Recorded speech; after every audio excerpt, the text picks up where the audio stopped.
Michael Page stared at the letter in his hand, reading it for the third time while Seattle's perpetual drizzle soaked through his jacket. The law firm's letterhead looked impossibly crisp against the wrinkled paper he'd been clutching since leaving their downtown office. Your Uncle Marcus Page has been legally declared deceased, sole inheritor, Victorian property at 1879 Cascade Drive. He hadn't thought about Uncle Marcus in years. The eccentric researcher had vanished 15 years ago, leaving behind nothing but wild theories about extraterrestrial life and a reputation that had made young Michael the subject of schoolyard taunts.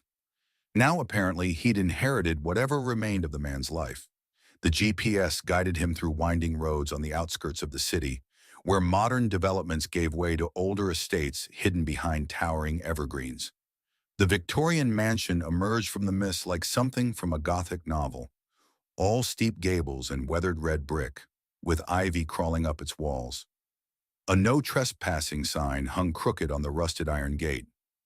"Well, I guess I'm the trespasser now," Michael muttered, fishing out the key the lawyers had given him.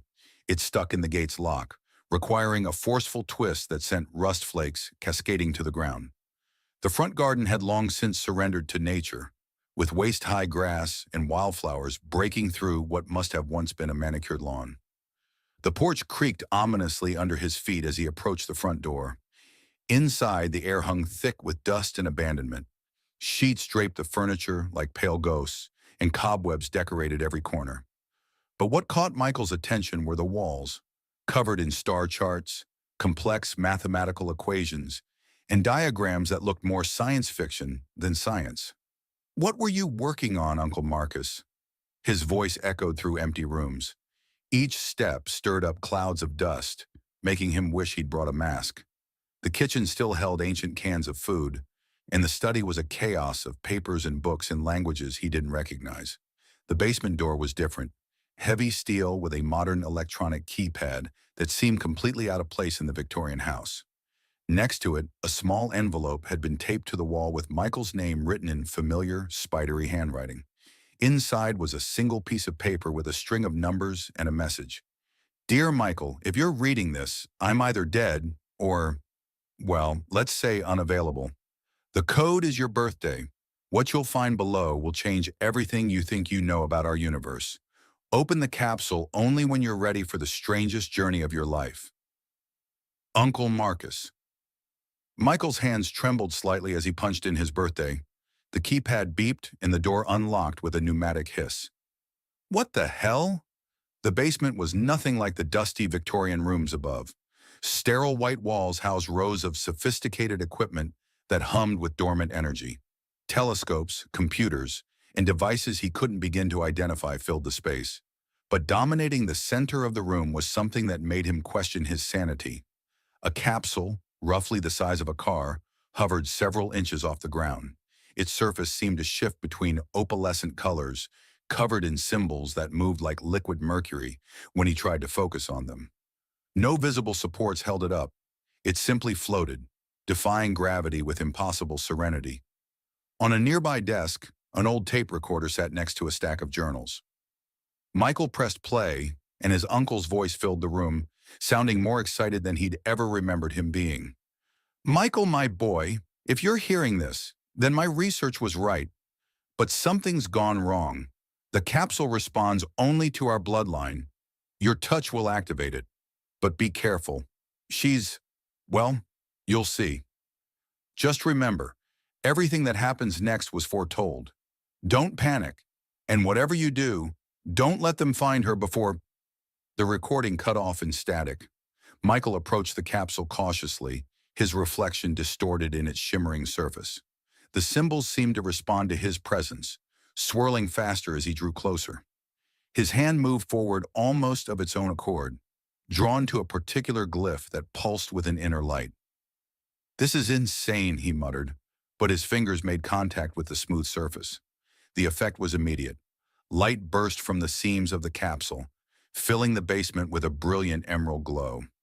The symbols rearranged themselves, flowing like quicksilver across the surface until they formed a doorway that simply opened. Mist spilled out, bringing with it a scent like spring rain and ozone. and then she stepped through. Michael stumbled backward, his mind refusing to process what he was seeing. The woman, if she could be called that, moved with an ethereal grace that made gravity seem optional. Her skin was a subtle green that seemed to shimmer with its own inner light, marked with delicate patterns that shifted like constellations. Hair like liquid silver floated around her as if she were underwater, catching the light in impossible ways. But it was her eyes that held him transfixed, vast and deep as space itself, with irises the color of raw emeralds. They fixed on him with an intensity that made his breath catch. Her lips curved into a smile that somehow managed to be both innocent and knowing. "At last," she said, her voice musical and perfectly accented, "my husband has come to free me." Michael's brain finally caught up with events. "You're... what?" She glided toward him, literally glided, her feet barely touching the ground. "You are Michael Page, are you not? The one whose blood holds the key?" She reached out, touching his cheek with fingers that sent electric tingles across his skin. "I am Elisa of House Astray, and by the ancient pact between our peoples, we are bound in marriage." "There must be some mistake." Michael backed away, bumping into a desk covered in star charts. "I'm not married. I definitely haven't married any." He gestured vaguely at her clearly alien appearance. Elisa's laugh was like wind chimes. "Oh, you are exactly as Marcus described you would be, skeptical, yet curious." She moved closer again, and this time he held his ground. "The marriage was arranged centuries ago, when our peoples first met. Your uncle discovered the truth, that your bloodline carries the genetic key we need. He protected me until the chosen one, you, would be ready." "Ready for what exactly?" Her expression sobered. "To save my people from extinction." She turned, waving a hand at the air. A holographic display materialized, showing what looked like a DNA helix, but with impossible configurations. "We are dying, Michael. A plague that corrupts our very essence. Only the unique properties in your genetic code can help us synthesize a cure. And this marriage thing is both political and practical. The genetic transfer requires a deep biological synchronization that our ancestors discovered could only be achieved through the pair bonding process." Her eyes sparkled with mischief. "What you would call marriage?" Michael ran a hand through his hair, trying to make sense of it all. "So my uncle kept you in suspended animation until I was old enough to, what, be your genetic donor?" "Among other things." Elisa's smile turned playful as she circled him slowly. "I must say, Marcus chose well. You are quite aesthetically pleasing for a human." Heat crept up Michael's neck. "Look, this is a lot to process. I can't just—" A loud crash from upstairs cut him off. Elisa's demeanor changed instantly, all playfulness vanishing. "They've found us sooner than expected." "Who's found us?" "Those who would rather see my people die than share power with them." She grabbed his hand, her skin cool against his. "We need to leave. Now." Heavy footsteps sounded on the floor above. Elisa pulled him toward the capsule, but Michael resisted. "Wait, I can't just run off with you. I have a life here, a job interview next week." "If we stay, you won't have a life at all." The severity in her voice was undercut by the way she pressed against him, her face inches from his. "Trust me, husband. Your uncle gave his life to protect this secret, to protect me. Don't let his sacrifice be in vain." The basement door burst open. Black-clad figures wielding strange weapons poured in, led by a man in an expensive suit who smiled like a shark. "Miss Astray," the man said smoothly, "how kind of you to save us the trouble of opening your containment unit, if you'll come with us quietly." Elisa's response was to raise her hand, sending a pulse of energy that knocked the intruders back. "Michael, the capsule!" The choice was made for him. Michael dove toward the capsule with Elisa as energy weapons discharged around them. The moment they crossed the threshold, the interior came alive with light. Elisa's hands danced across controls that appeared in the air. "Hold on to something," she advised, that mischievous smile returning despite their situation. "First flights can be a bit dramatic." The capsule hummed to life. Through its suddenly transparent walls, Michael watched the basement dissolve around them, replaced by a tunnel of swirling light. His stomach lurched as reality seemed to fold in on itself. The last thing he heard before consciousness fled was Elisa's amused voice. "Welcome to married life, my dear husband." When Michael came to, he found himself lying on what felt like a cloud.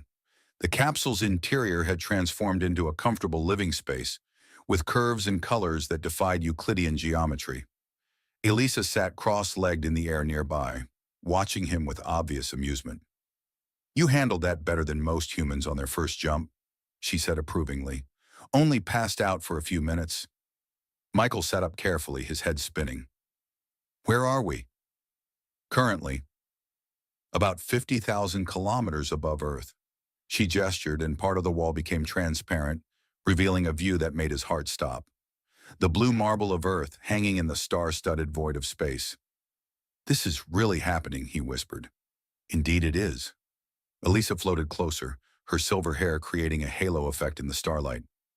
"And we have much to discuss, husband.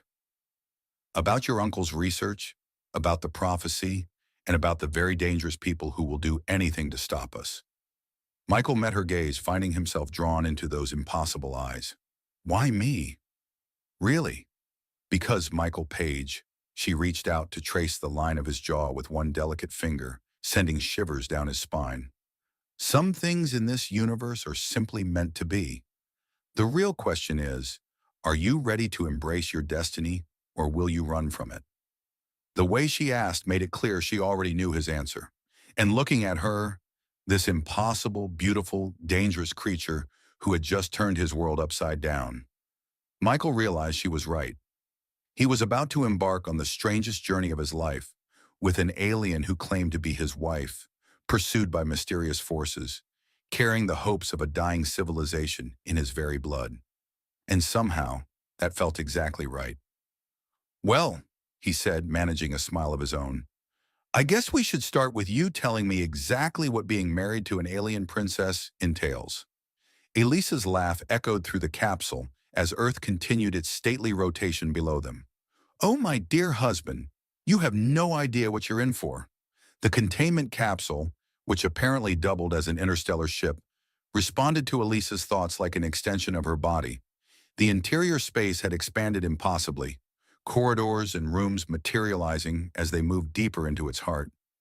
Michael followed, trying not to gape at the way the walls pulsed with bioluminescent patterns. "You'll want to see this," Elisa said, leading him into what appeared to be a control center. Instead of buttons and switches, there were only flowing surfaces that rippled beneath her touch. "We're about to make our first jump to light speed. Wait, shouldn't I be strapped in or something?" She turned to him with that now familiar, playful smirk. "The capsule will protect you. It already recognizes you as my mate. You did activate it after all." Before Michael could protest the mate designation again, the wall before them became transparent, revealing a field of stars. Elisa's hands danced through the air, leaving trails of light in their wake. "You might want to hold on to me," she suggested, her eyes glinting. "First jumps can be intense." Michael hesitated, but as the capsule hummed to life around them, he stepped closer.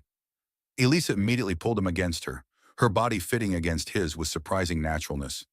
The scent of her, like thunderstorms and starlight, made his head spin.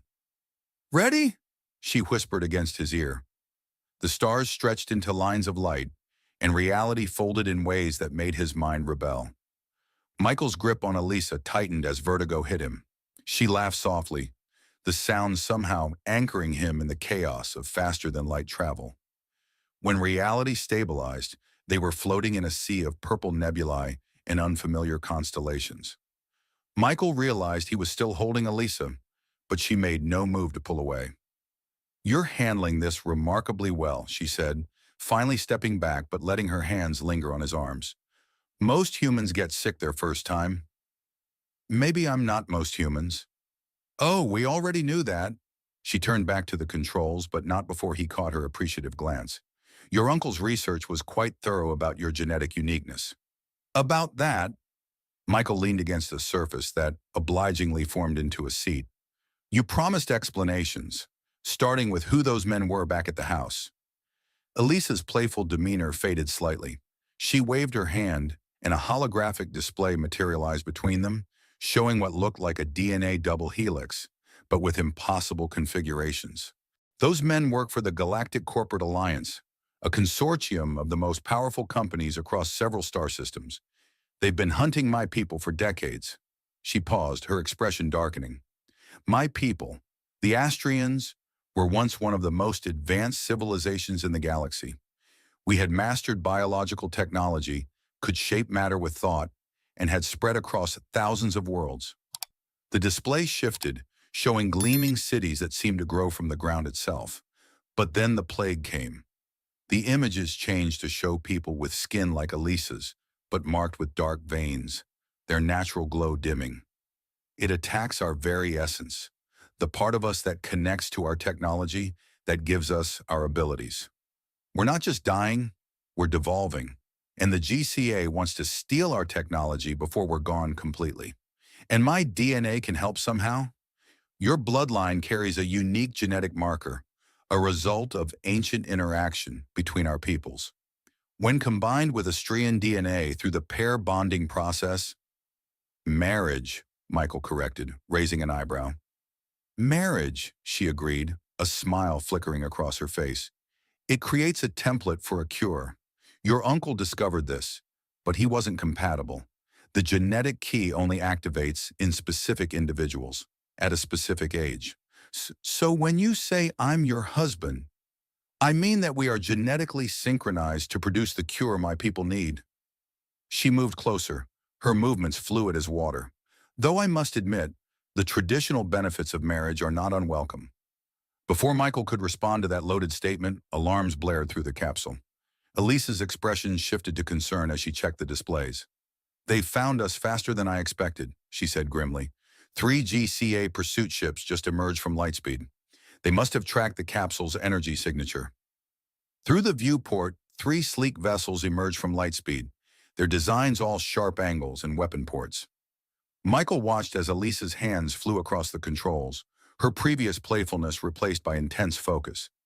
Attention unregistered vessel, a cold voice filled the chamber. You are carrying stolen GCA research assets. Surrender immediately. Elisa's response was to dive the capsule into a spiral that sent them plunging between 2 of the pursuing ships. Michael grabbed onto a wall that helpfully formed a handhold. They're not going to let us go easily, she said, her eyes fixed on the swirling star field ahead. The capsule's fast, but we're outnumbered. Then maybe we should... Michael's suggestion was cut off as energy beams lanced past them, causing the capsule's shields to flare with iridescent light. Watch this, Elisa said with a grin that somehow managed to be both fierce and flirtatious. The capsule responded to her commands, its outer shell shifting like liquid mercury. The pursuing ship's next volley passed right through where they should have been, hitting empty space instead. Optical camouflage? Better. The capsule can phase slightly out of normal space-time, makes us rather hard to hit. She glanced at him, her silver hair floating in the zero-gravity field they'd entered. Impressed? Despite their situation, Michael found himself smiling back. Very, though I'd be more impressed if we could lose them completely. Your wish is my command, husband. She winked at him before turning serious again. But we'll need to do something rather dangerous. Do you trust me? The question caught him off guard. They'd known each other for less than a day, yet... Yes, he said, surprising himself with how much he meant it. Her answering smile was softer than her usual teasing ones. Then hold on to me again. This is going to get interesting. As Michael moved closer, Elisa guided his hands to specific points on her shoulders. The capsule responds to our combined genetic signature now. If we synchronize our thoughts, we can perform a maneuver that should lose them. How do we... But then he felt it. A strange resonance where his hands touched her skin. Like electricity, but gentler. Elisa's consciousness brushed against his, not invasive, but inviting. Following instinct, he opened his mind to the connection. Suddenly, he could feel the capsule as she did. Alive, responsive, an extension of their shared will. Through her awareness, he understood the complex calculations she was making, the way she was reading the quantum fluctuations in space around them. Ready? She asked, both aloud and in his mind. Together, they executed a maneuver that should have been impossible. The capsule folded space around itself, creating a tunnel through subspace that only they could see. They dove through just as the GCA ships opened fire again, emerging light years away near a brilliant blue star. The connection faded slowly, leaving Michael feeling oddly bereft. He realized he was still holding Elisa, their faces inches apart. That was, he started. Amazing, she finished, her eyes shining with something more than their usual playfulness. You're a natural at the neural link. Most humans can't maintain it for more than a second. Maybe we're just compatible, he said, surprising himself with a flirtatious tone. Elisa's laugh was delighted. Perhaps we are? She stepped back, but her hand lingered on his chest. It's a good sign. The cure requires a deep connection, not just physical or genetic, but mental and emotional as well. The stronger our bond, the better chance we have of saving your people, Michael finished. The weight of their mission settled back on him, but somehow it felt less daunting than before. We should be safe for now, Elisa said, checking their position. The nearest GCA outpost is several systems away. We can rest, and I can teach you more about how to control the neural link. It could save our lives next time. Next time? Oh, my dear husband. She moved closer again, her fingertips trailing along his jaw. Did you think 3 little pursuit ships would be all they send after us? The GCA has been trying to acquire Austrian biotechnology for decades. Now that they know about you, about what our bond could create, they'll stop at nothing to capture us. Michael caught her hand, holding it against his cheek. The touch sent that same pleasant resonance through him. Then we'll have to be ready for them. Something shifted in Elisa's expression. Surprise followed by pleased assessment. You're taking this all remarkably well now. What happened to the skeptical human who could barely accept being called my husband? Let's say my perspective has changed. He grinned. Besides, how many men can say they're married to a beautiful alien who can fold space? Elisa's delighted laugh echoed through the capsule. Careful, Michael. Keep talking like that, and I might start thinking this arranged marriage could turn into something real. The way she said it was teasing, but there was an undercurrent of vulnerability that made his heart skip. Before he could respond, though, warnings flashed across the capsule's walls. We've got bigger problems, Elisa said, her expression turning grim as she studied the data. That jump took us closer to my homeworld than I intended, and according to these readings, she paused, her hand tightening on his. The plague is spreading faster than we thought. We don't have much time. Michael squeezed her hand back. Then let's not waste any more of it. Teach me everything I need to know about this neural link. If we're going to save your people, we need to do it together. The look Elisa gave him was worth all the danger they were in. Proud, hopeful, and something else he wasn't quite ready to name yet. But as she began explaining the intricacies of Austrian biotechnology, their hands still linked and minds occasionally brushing in that fascinating resonance, Michael realized that his uncle's last message had been right. This was turning out to be the strangest journey of his life, and somehow he wouldn't have it any other way. Over the next few days, the capsule became their sanctuary as Elisa taught Michael about Austrian technology and culture. The living vessel had created comfortable quarters for them, though Michael noticed with amusement that it assumed they'd want to share a space. Elisa had merely smirked at his flustered reaction and reminded him they were technically married. During one of their training sessions, they sat cross-legged facing each other in the control chamber, the star field wheeling slowly around them through the transparent walls. The key is to not force the connection, Elisa explained, her fingers lightly resting against his temples. Our genetics are already synchronized. Let the bond form naturally. Michael closed his eyes, focusing on the gentle resonance between them. It was getting easier each time, that strange sensation of their minds touching. Through the link, he caught flashes of her thoughts, concern for her people, determination, and something warmer when she looked at him. You're getting better at this, she murmured. Try accessing the capsule's systems. He reached out with his mind, feeling the living ship's response. Displays flickered to life around them, responding to his thoughts. It's incredible, he said, like the ship is an extension of our nervous systems. That's exactly what it is. Elisa's pride was evident both in her voice and through their connection. All Astrian technology is based on this principle of bioresonance, or at least it was before the plague started destroying our ability to interface with it. The mention of the plague brought a wave of grief through their link before she could suppress it. Michael caught glimpses of her memories. Beautiful cities going dark as their inhabitants lost their connection to the living technology. People's skin turning dull and lifeless. Without thinking, he reached out and took her hand.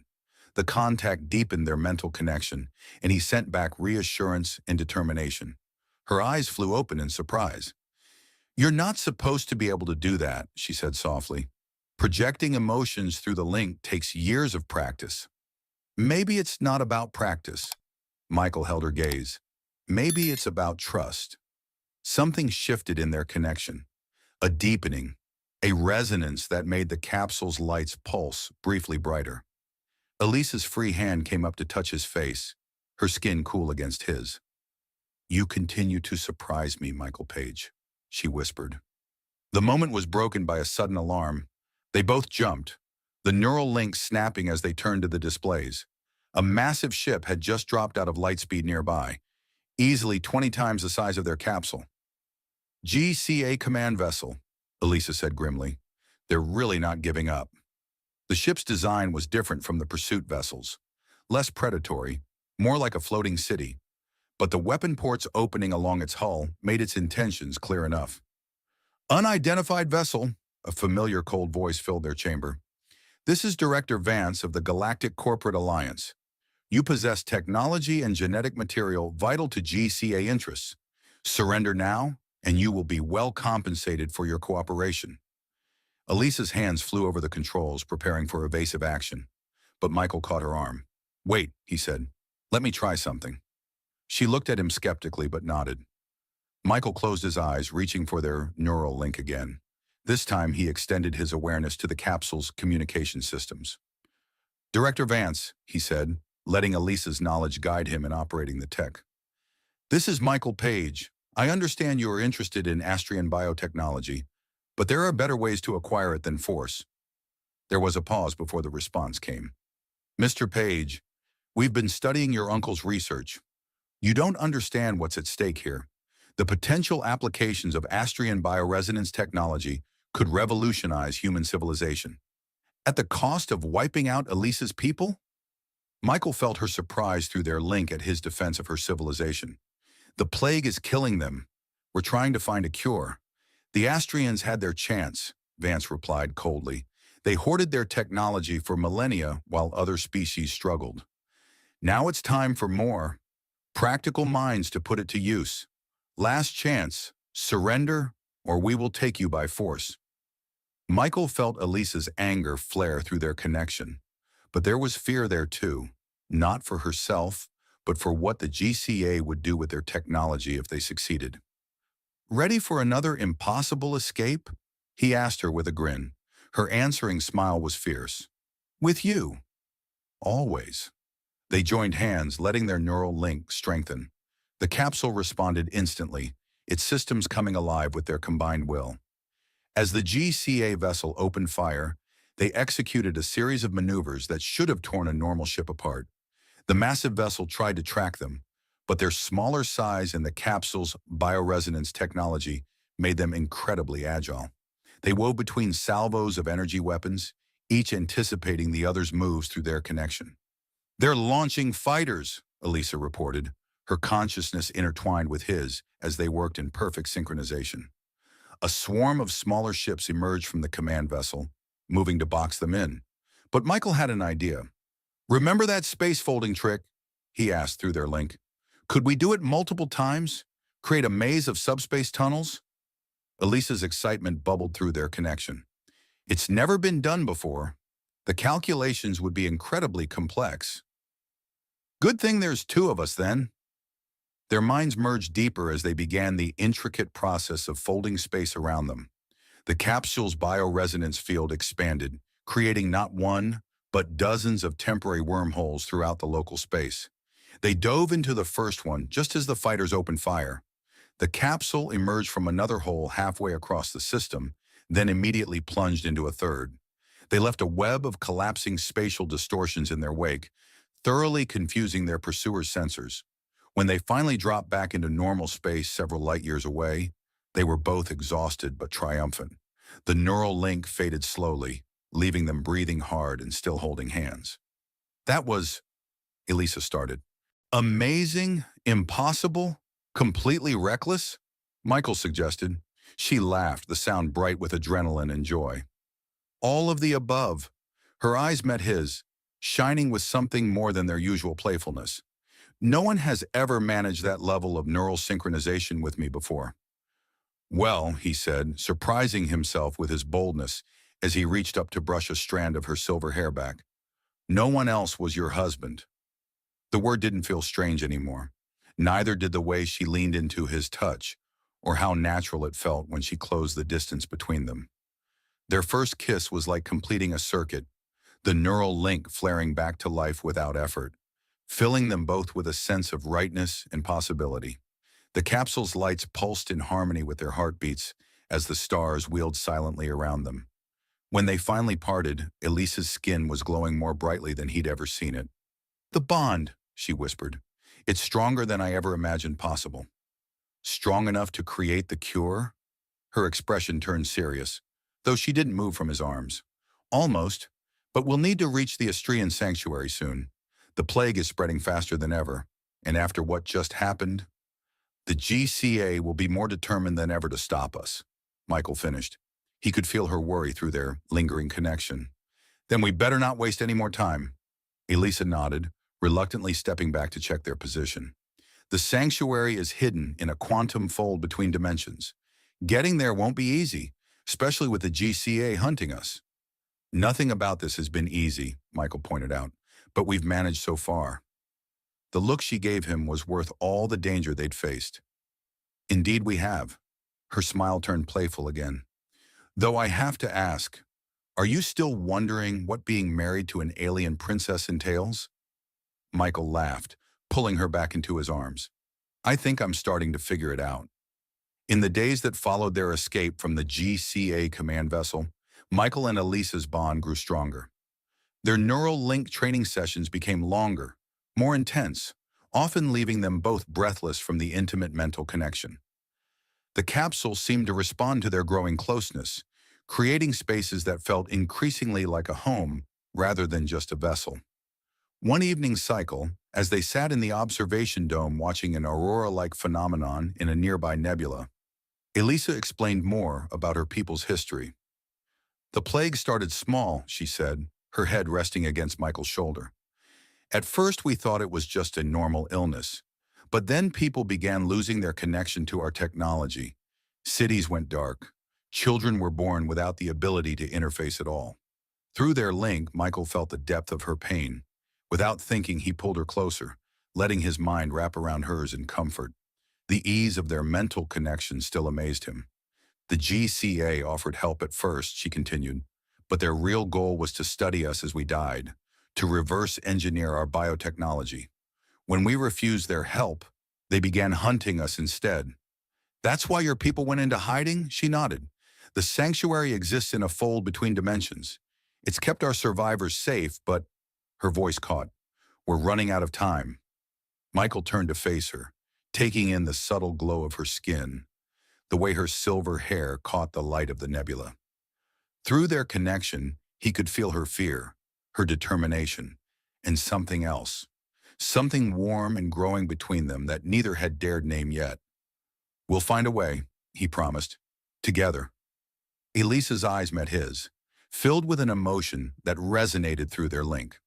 Slowly, deliberately, she reached up to trace his face with cool fingers. The touch sent shivers of bioresonance through them both.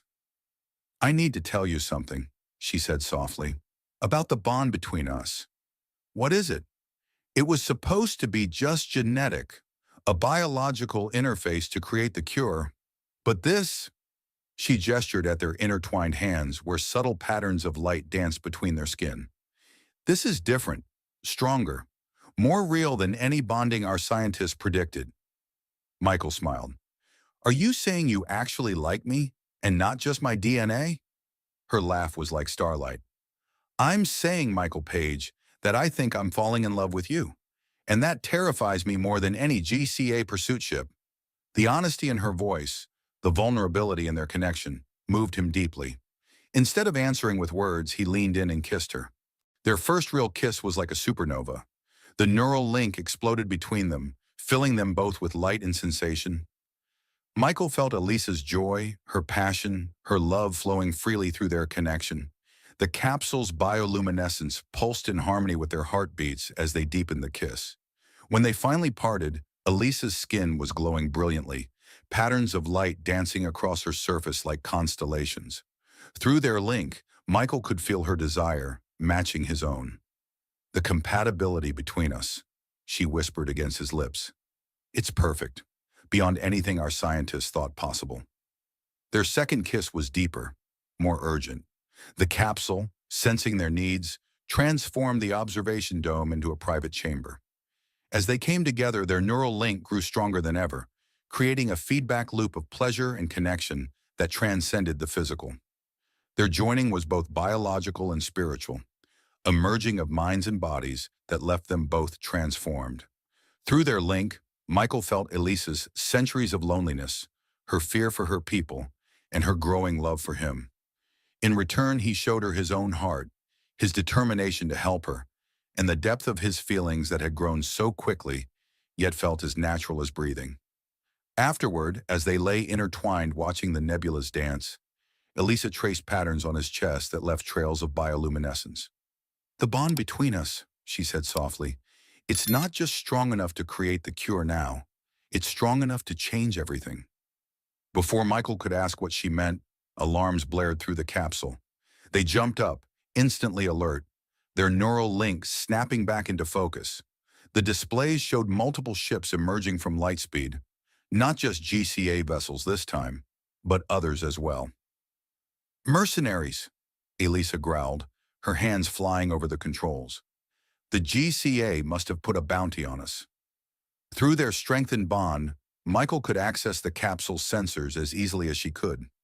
They're trying to box us in, force us toward that binary star system. They know we're headed for the sanctuary. Elisa's mind brushed his with urgent purpose. We need to make our final jump soon, or we'll be too late. How close are we?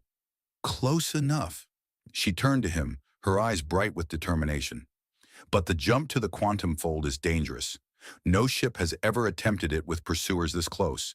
The gravitational forces alone could tear us apart. Michael took her hand, feeling their connection surge. Then we'll be the first. Together. Her answering smile was radiant. Through their link, he felt her love for him blazing like a star, matched by his own. The pursuing ships opened fire as Elisa began the complex calculations for the quantum jump. Michael joined his mind fully with hers, their combined consciousness spreading through the capsule's systems. Together they wove through the barrage of weapons fire, their movements perfectly synchronized. Ready? She asked, both aloud and through their connection. Always. The capsule responded to their unified will, its bioresonance field expanding to impossible levels. Space itself began to fold around them as their pursuers closed in. The last thing Michael saw before reality twisted was Elisa's confident smile and the love shining in her eyes. They plunged into the quantum fold between dimensions, leaving their pursuers far behind. But as the capsule shuddered around them, Michael realized this was only the beginning of their greatest challenge yet. The quantum fold shattered around them like broken glass, reality reassembling itself into something that made Michael's mind hurt to look at. The sanctuary existed in a space between spaces, where the normal laws of physics seemed more like gentle suggestions. Through their neural link, he felt Elisa's relief at seeing her home. A vast city hung suspended in the void, its bioorganic architecture pulsing with the same kind of life as their capsule. But something was wrong. The usual bright glow of Austrian technology was dimming, patches of darkness spreading like bruises across the living structures. The plague, Elisa whispered, her hand tightening on his. It's spreading faster than we thought. Their capsule docked with one of the still-functioning organic ports. As they stepped out, Michael saw firsthand what the plague had done. Astrians moved through the corridors with dulled skin, their natural bioluminescence flickering weakly. Many wore mechanical interfaces, crude attempts to maintain their connection to their failing technology. Elisa, a tall Astrian with elaborate silver markings, hurried toward them.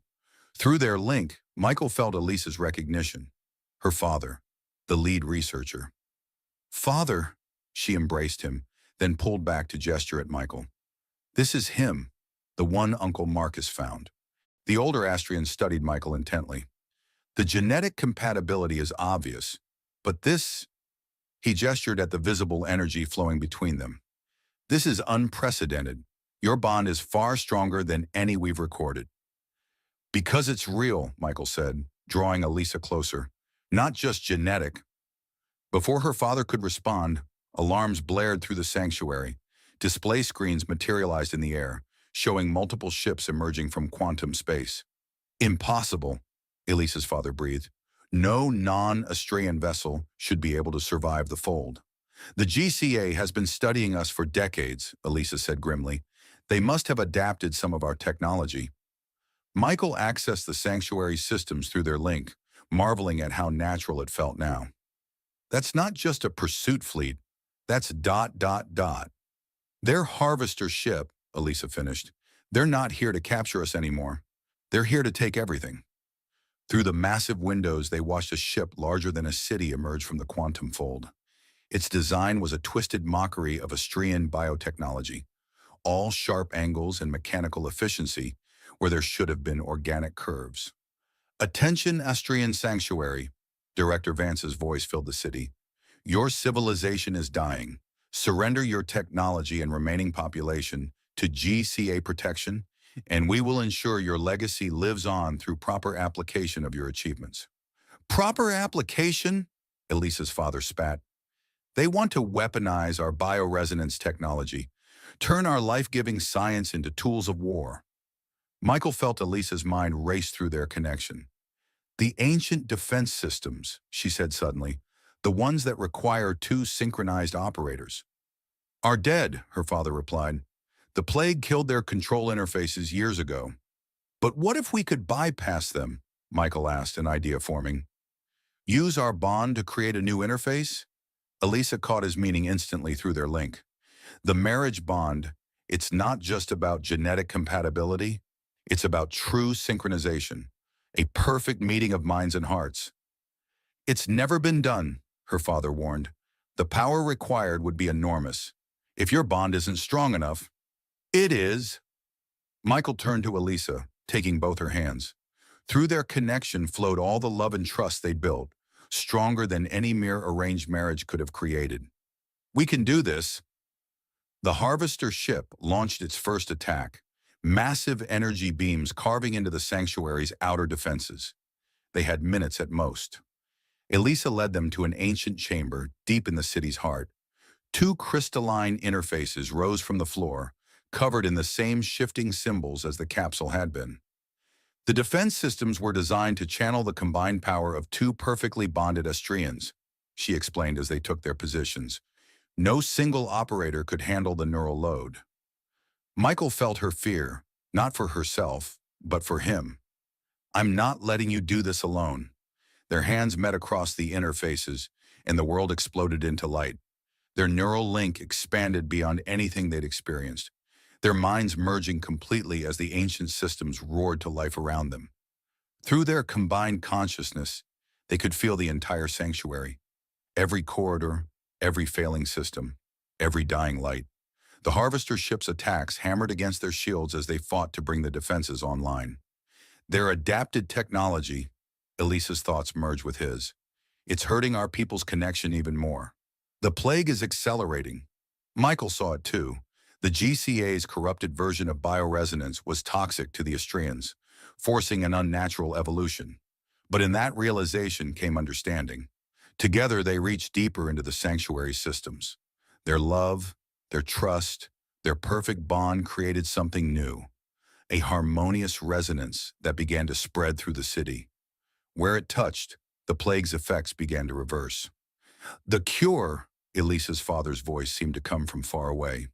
"Their bond is generating it automatically." But the harvester ship was still attacking. Through their merged consciousness, Michael and Elisa turned their attention outward.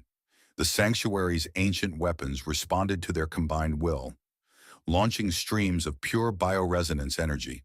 Where it struck the harvester ship, its stolen and corrupted technology began to fail.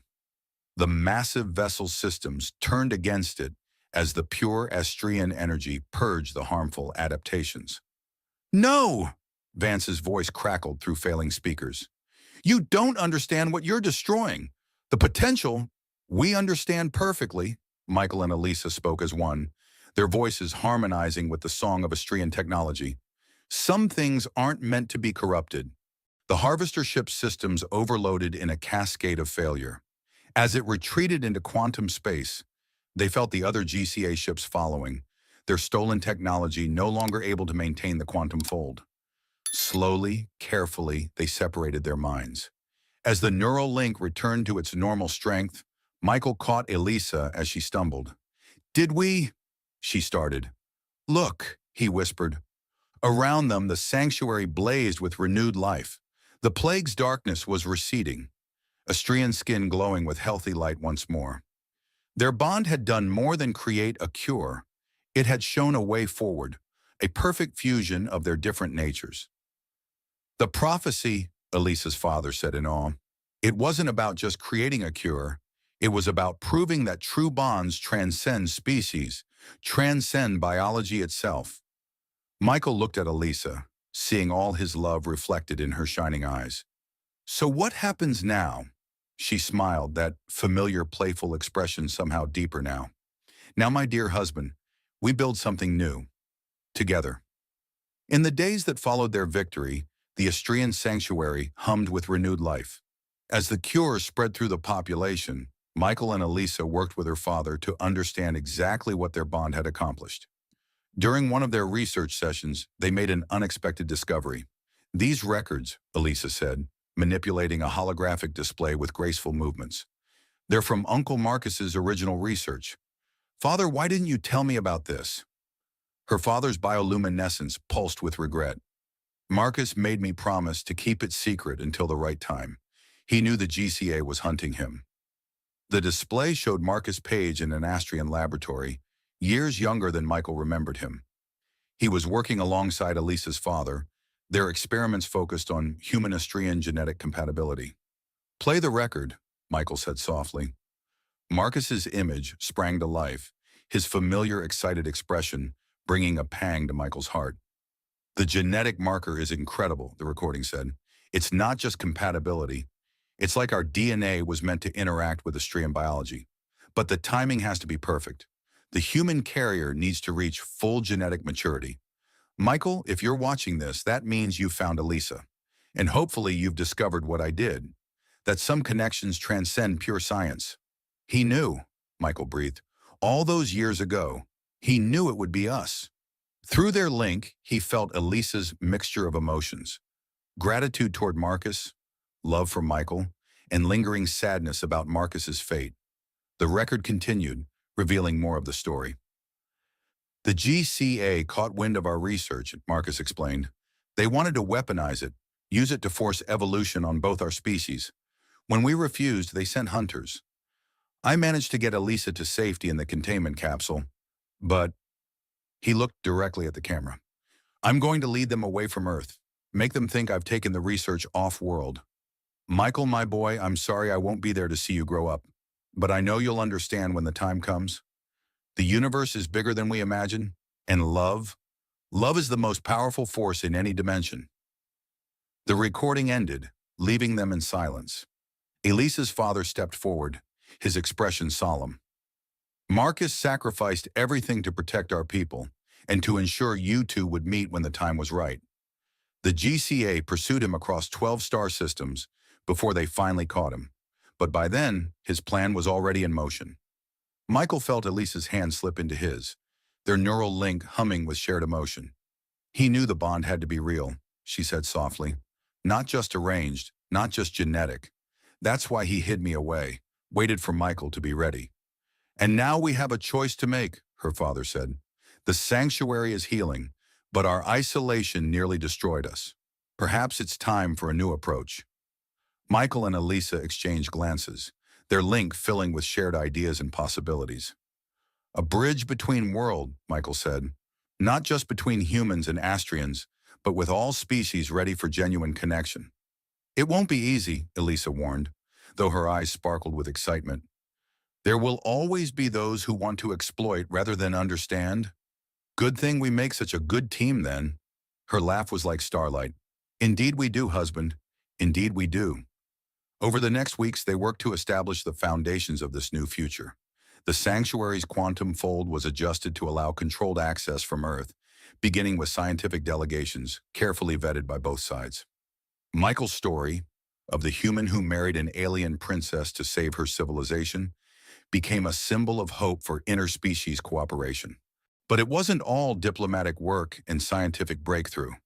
In quiet moments, Michael and Elisa would return to their capsule, now expanded into a comfortable home that could travel between Earth and the sanctuary. During one such evening, as they watched the quantum fold shimmer around them, Elisa turned to him with that familiar, mischievous smile. "Do you remember when we first met? How horrified you were at the idea of being married to an alien?" Michael pulled her closer, their neural link humming with contentment. "In my defense, you did spring it on me rather suddenly. Hello, I'm your wife from space.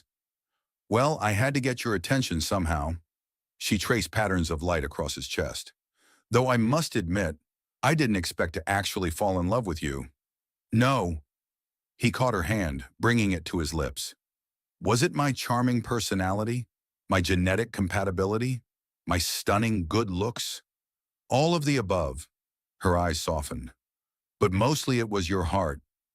You could have run from all this, but you chose to stay, to fight for my people, to understand rather than fear. I had a good teacher." He kissed her softly, feeling their bond pulse with shared emotion. "Though I still think Uncle Marcus could have left me a bit more warning than open when ready for the strangest journey of your life. He knew you'd figure it out." Elisa's expression turned thoughtful. You know, there's something we haven't tried yet with our bond." "Oh," she grinned, that spark of adventure lighting her eyes.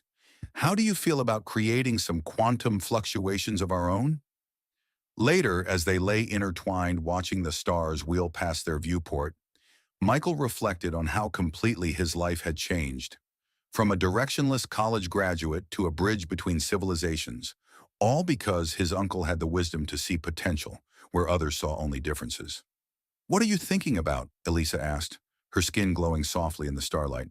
"About endings and beginnings. About how the best journeys are the ones we don't expect." She propped herself up on one elbow, silver hair floating in the low gravity. "And has this journey been everything you hoped for?" Michael pulled her down for another kiss, letting their neural link show her exactly how he felt. "It's better than anything I could have imagined. Though I do have one question." "What's that? Does this make me the alien prince of your people now? Because I think I deserve a crown or something." Her laughter filled their shared space as she rolled her eyes. "Don't push your luck, husband. Though," she added with a wicked grin, "I suppose we could arrange some sort of coronation. After all, you did help save our civilization." There's the silver lining I was looking for. Their playful banter was interrupted by a call from Earth, another diplomatic delegation ready to begin the careful dance of interspecies relations. As they prepared to return to their duties, Michael caught Elisa in one last embrace. "Ready for another adventure?" he asked. Her smile was radiant. "With you? Always." And so their story continued, not just as husband and wife, but as pioneers of a new age of cooperation between worlds. The strange journey that began with a mysterious inheritance had become something far greater, a testament to the power of trust, understanding, and love that truly knew no boundaries. Their arranged marriage had become the foundation for a future neither of them could have imagined alone. Proof that sometimes the greatest discoveries come not from exploring the stars, but from opening our hearts to the unknown. Dear friends, you've just experienced a tale that goes beyond the boundaries of typical science fiction. He Inherited a Locked Capsule is more than just a story about a human and an alien falling in love. It's a reflection on what makes us truly connected in this vast universe. Michael and Elisa's journey reminds us that love doesn't follow predictable paths. Sometimes the most profound connections come from the most unexpected places. Their story challenges us to look beyond our preconceptions and dare to open our hearts to the unknown. Through their adventures, we've seen how trust, understanding, and genuine affection can overcome seemingly impossible odds. Their bond, starting as an arranged marriage and blossoming into true love, shows us that real connections transcend all barriers, whether they're between different cultures, species, or even dimensions. Uncle Marcus's sacrifice teaches us that sometimes we must look beyond our own time, planting seeds of hope for future generations. His wisdom in recognizing that true bonds can't be forced, only nurtured, reminds us that the best things in life come to those who are ready to embrace them. As you close this book, I hope you carry with you the belief that somewhere out there, extraordinary connections are waiting to be made. Perhaps your own capsule of destiny hasn't opened yet, but when it does, I hope you'll face it with the same courage, curiosity, and openness that Michael showed. Remember, the greatest adventures aren't always about exploring distant stars. Sometimes they're about letting your heart guide you to places you never knew existed. Thank you for sharing in this journey across the stars. May your own story be just as extraordinary. Best wishes, Sci-Fi Lore Vault.